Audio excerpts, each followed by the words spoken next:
Is your family spending more time on these handheld technologies than ever before? Today, we're gonna give you 4 health and safety tips so that you're no longer allowing your kids to destroy their brains and their health while they're using this type of technology.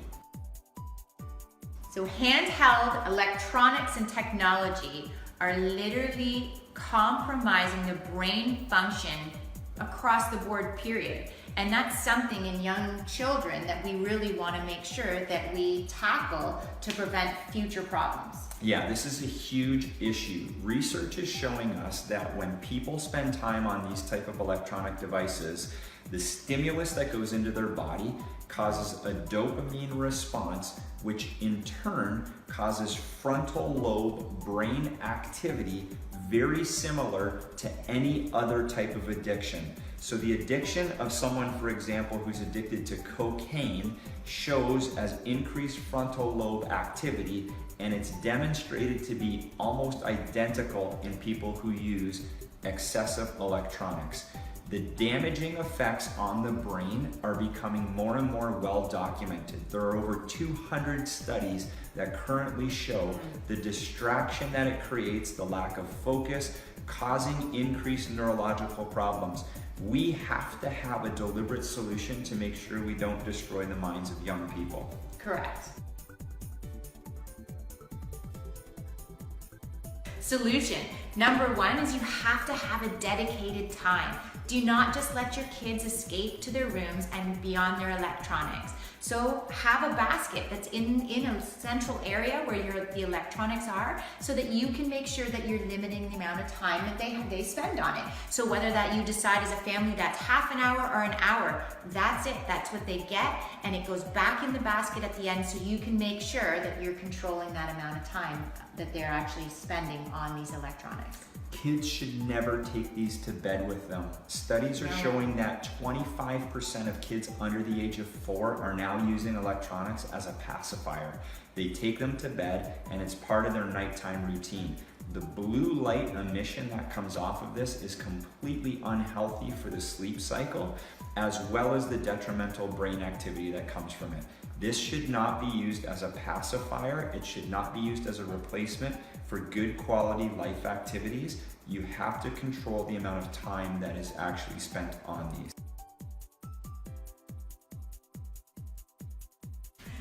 Are you and the people you love hunching over your handheld devices all day long? Whether it's cell phones, MP3 players, iPods, whatever it is, this posture is known as nursing home posture.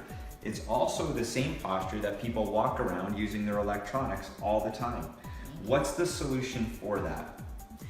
Key is with your kids, and this is something that you need to start to implement, because if you let them continue to do this now, they will have this posture very early on in life, which is completely destructive to their overall health. So number 1, we call it belly time. If you're gonna be on your electronics, then you need to be on your belly.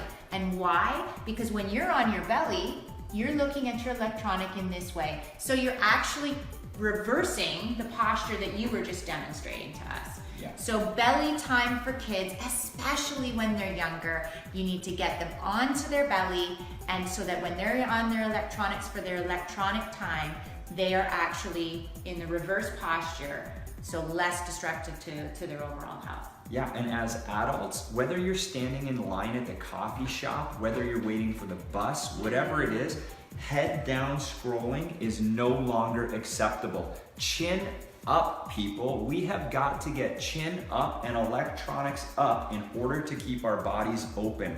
People who are weak and deteriorating are shutting down like this. This is nursing home, walker, cane type posture. When you do that, you compress your heart, your lungs, you traction your spinal cord, you damage your spine. We need chin up, guys, just like this, in order to make sure everything stays open, everything has good flow, and we're not prematurely damaging ourselves. Another great strategy is to get a small easel that you can put your electronic on when you're sitting at a kitchen table, and that will be up in front of you rather than down on the table like this. An easel will prop it up and you can easily scroll through and do your reading.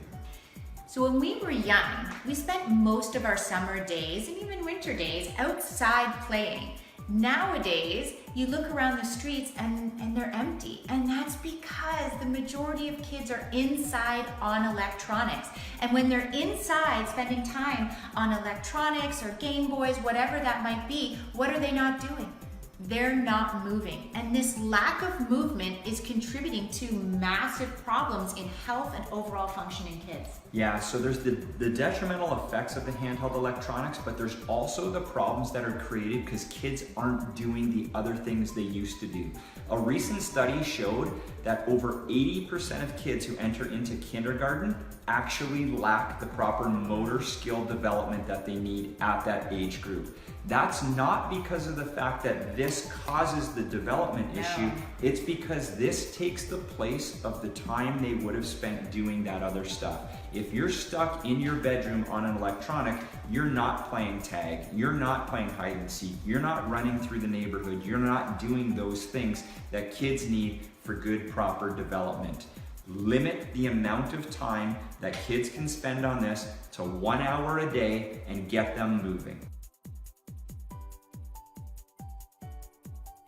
The final thing we want to talk to you about is the harmful emissions that come off of here. There are more and more studies that are outlining the detrimental effects on human health of all of the different types of frequencies that are out there, particularly cell phones, Wi-Fi, all of those things. So it's not even at the point yet where it's been able to be completely quantified, but you don't want to be the guinea pig. No. A couple of strategies to help with this is number one is all cell phones and electronics should go into airplane mode when they're not being used. Do not attract extra signals towards yourself. Take these things and keep them away from your body. Don't carry your electronics on your body.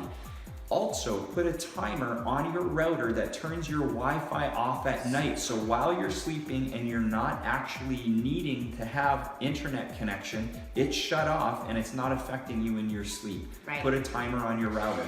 And this last thing here is called a salt lamp. This is a Himalayan chunk of salt, and studies have indicated that this can help to purify the air of harmful emissions and radiations that are going on. Very much like this small device that's on the back of this piece of technology.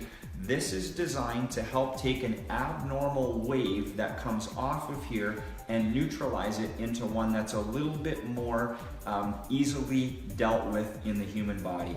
These four things, the brain harm, the posture harm, the lack of movement, and the emissions harm, have the potential to be devastating on human growth, development, and just overall disease progression. We hope these tips are going to help you. In fact, we know they're going to help you. If you have found this useful, please share this video. There are thousands and thousands of people who unwillingly right now are actually causing themselves harm because they don't have this information. We will see you soon.